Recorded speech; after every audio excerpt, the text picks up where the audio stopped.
வார்த்தை வச்சுக்கொண்டவர். அன்புடைய ஜோதிட நேயர்கள் அனைவருக்கும்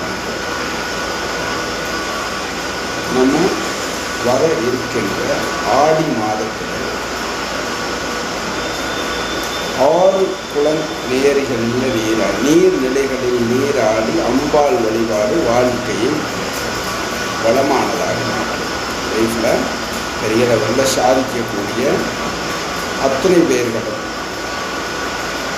நீர்நிலைகளில் ஆடி மாதத்தில் நீர்நிலைகளில் நீராடி உங்களுடைய பயணத்தை தொடர்ந்து வாழ்க்கை வளமானதாக மாறும்.